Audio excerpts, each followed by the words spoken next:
এক মহিলা মক্কায় গিয়েছে ওমরা করতে।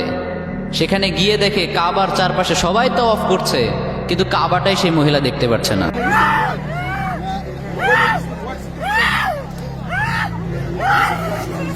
নাউজুবিল্লাহ পড়বেন না? কাবা চারপাশে সবাই তাওয়াফ করছে, কিন্তু সেই মহিলা কাবাই দেখতে পাচ্ছে না। She isn't blind but she can't see the কাবা। মহিলাটা কিন্তু অন্ধ না, মহিলাটা সব দেখতে পাচ্ছে, বাট কাবা শরীফটাই দেখতে পাচ্ছে না। তো এই ঘটনাটা আমি যখন দেখলাম, তখন এর অ্যাকচুয়াল রিজনটা আসলে কি এটা ফাইন্ড আউট করার জন্য আমি একটু রিসার্চ করলাম। তো রিসার্চ করতে গিয়ে তেমন কোনো অথেন্টিক সোর্স থেকে আমি এর কোনো অ্যাকচুয়াল রিজন খুঁজে পাইনি। বাট আই গেস এই মহিলাটা হয়তো তার লাইফে এমন কোনো অন্যায় করেছে যে অন্যের শাস্তিস্বরূপ আল্লাহ তাআলা তাকে এত বড় অপমান করেছেন।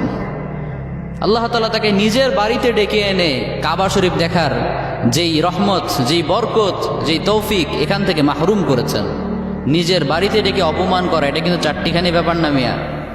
আল্লাহ হলেন রহমান, তিনি হলেন রহিম, ওই দয়ার সাগর যিনি, সেই মহান রব্বুল আলামিন একজনকে বাড়িতে ডেকে এনে অপমান করেছেন।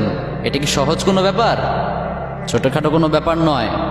তো এজন্য এখান থেকে আমার যে মেসেজটা আপনাদেরকে দিতে চাই সেটা হচ্ছে, আমরা যেন যে কোনো অন্যায় করার আগে অন্তত এটা ভাবি যে জানি না এই অন্যায়ের শাস্তিটা আল্লাহ কিভাবে যে দেয়, আমরা কেউ বলতে পারি না। পাপ করার আগে যেন ভাবি আমি কার পাপ করছি, কার অবাধ্যতা করছি, এই পাপের শাস্তি তিনি কিভাবেই যে দিবেন আমরা কেউ জানি না। এজন্য পাপকে বর্জন করার দরকার আছে না নাই? আছে। আর লোক মুখে আরেকটা কারণ আমি দেখলাম বেশ কিছু সোর্সে, সেটা হচ্ছে যে এই মহিলাটা যখন কাবা শরীফ না দেখতে পেয়ে মাটিতে হামাগুড়ি খাচ্ছিল, চিৎকার চেঁচামেচি করছিল, তখন সেখানকার লোকাল কিছু স্কলার্স রয়েছেন, তারা তাকে জিজ্ঞাসা করলো যে আসলে তুমি কি তোমার লাইফে এমন কোনো অন্যায় করেছো যার কারণে আল্লাহ তাআলা তোমাকে শাস্তিটা দিতে পারেন?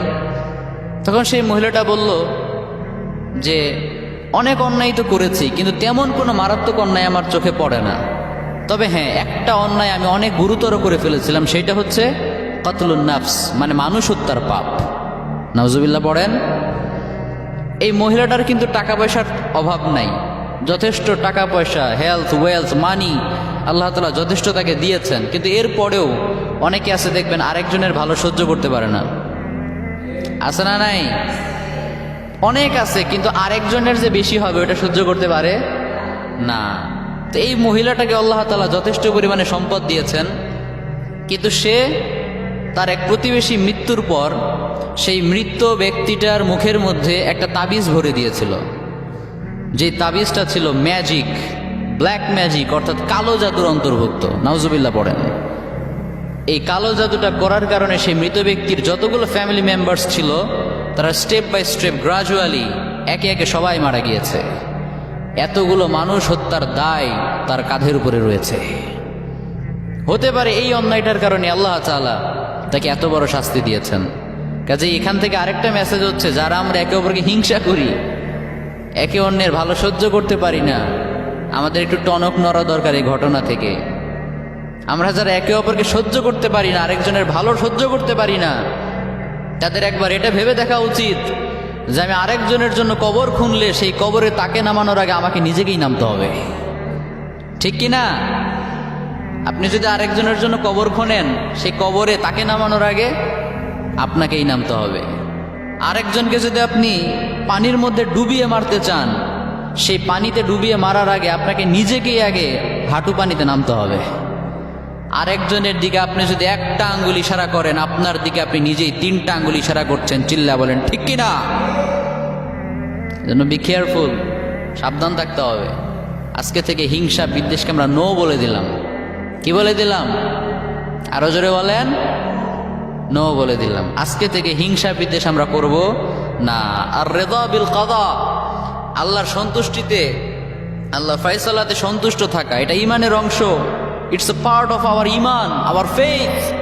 এটা আমাদের বিশ্বাসের অন্তর্ভুক্ত।